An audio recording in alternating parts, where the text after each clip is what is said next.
The sun had now become a constant companion to the new world. Its golden rays no longer felt like the first breath of creation but the rhythm of life itself. The forests that once glowed with mystery now echoed with the sounds of work, laughter, and progress. Villages began to form across the valleys and hills, their homes built from stone, lightwood, and vines infused with soft energy. Smoke rose gently from the first hearths, not from destruction, but from creation. Children who once ran freely now carried baskets of glowing fruits, helping their families plant, gather, and build. The Age of Ascension had moved from wonder to purpose. Streams that once flowed untouched were now guided through crafted channels, creating water systems that nourished crops and forests alike. People learned how to harness the gentle glow of the earth's energy, weaving it into ropes, tools, and lights that never faded. The first bridges of civilization stretched over rivers, linking one village to another, symbolizing unity. Elders gathered beneath the largest tree at the heart of every settlement, teaching lessons of light, patience, and respect for nature. The young listened with eyes full of wonder, understanding that they were no longer just surviving, they were creating. Across the horizon, more villages appeared, each connected by winding glowing paths that shimmered under the dawnlight. Farmers tended to glowing crops that swayed like stars in the fields, artisans carved stories into stone walls, and builders shaped radiant towers that caught sunlight and scattered it across the land. Music echoed through the valleys, played with handmade flutes carved from forest wood. It was a song of beginnings, of balance, of people learning their place within the grand creation they were given. Animals too began to live closer to humankind, not in fear but in harmony. Deer wandered freely between the villages, birds sang from rooftops woven with vines, and even the rivers seemed to hum softly as if aware of the life forming around them. Nights no longer felt empty. Villagers gathered around glowing fires that drew their light from the stars themselves. They told stories of the first dawn, of the children who found light in the forests, of how humanity rose from curiosity to strength. As time flowed, humans began to look upward again, not just at the sun but at the endless sky. The stars seemed to whisper of destiny, of purpose beyond the horizon. Groups of explorers formed, guided by curiosity and courage, venturing through uncharted forests and mountain passes. They discovered glowing crystals embedded deep within the earth, resonating with energy. These crystals became the lifeblood of progress. Used to power tools, heal wounds, and create structures that shimmered even in darkness. The people called them hearts of light, believing each one carried a piece of the dawn within it. Trade between villages began naturally, not from greed but from mutual growth. One village offered fruits, another metals, another woven fabrics made from forest threads.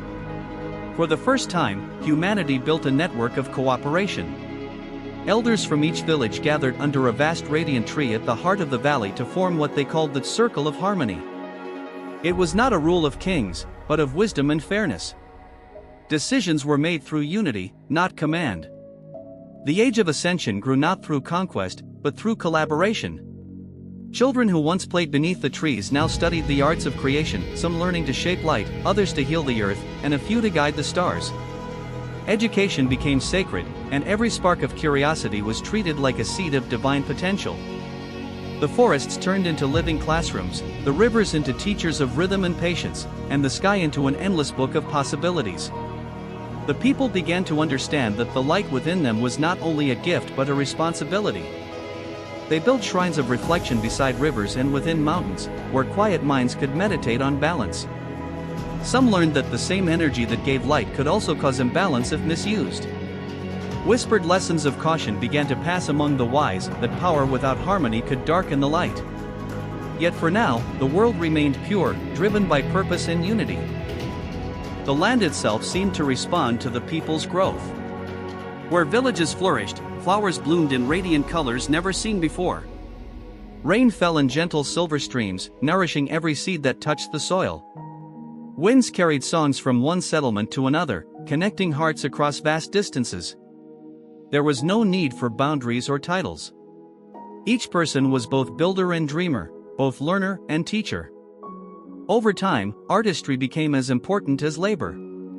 Painters crafted vast murals across stone walls, depicting the story of dawn, the void, the first light, the awakening, and now the building of the world. Sculptors carved animals, children, and trees intertwined in one form, showing the unity between all beings. The arts of sound, shape, and motion became expressions of gratitude for existence itself. Yet in the quiet hours of dusk, when the golden sky turned violet, some hearts began to wonder. They looked beyond the glowing mountains, toward the unlit lands that still slept in silence. Questions arose: what lies beyond the reach of light? Are there others out there, unseen and unknown? Curiosity, the spark that had once birthed creation, began to burn again, not as innocence but as ambition. The Circle of Harmony noticed this shift.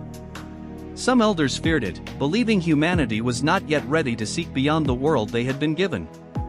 Others saw it as destiny, the next step in ascension. For the first time, disagreement appeared among the wise. Voices were raised not in anger but in passion. The balance between curiosity and caution, creation and preservation, had to be rediscovered. Still, the people continued to build, to dream, to rise. The foundations of their world became strong bridges linking continents, cities glowing along riverbanks, and farms that stretched into radiant plains. The forests were no longer wild but woven into the lives of those who respected them. The once mysterious light of creation had now been harnessed into everyday life, fueling warmth, work, and wonder. At night, as stars glimmered above the radiant villages, the elders often told their children, "The dawn was our beginning, but our hands are its continuation." The world that was once silent now pulsed with the heartbeat of humanity. Each village became a beacon, each river a vein of life, and each child a spark of possibility. From the smallest seed to the tallest tower, everything was connected. The people of the Age of Ascension had built more than homes, they had built meaning.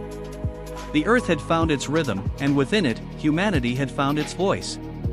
The light that once fell upon them from above now glowed within them, and the world itself had begun to sing.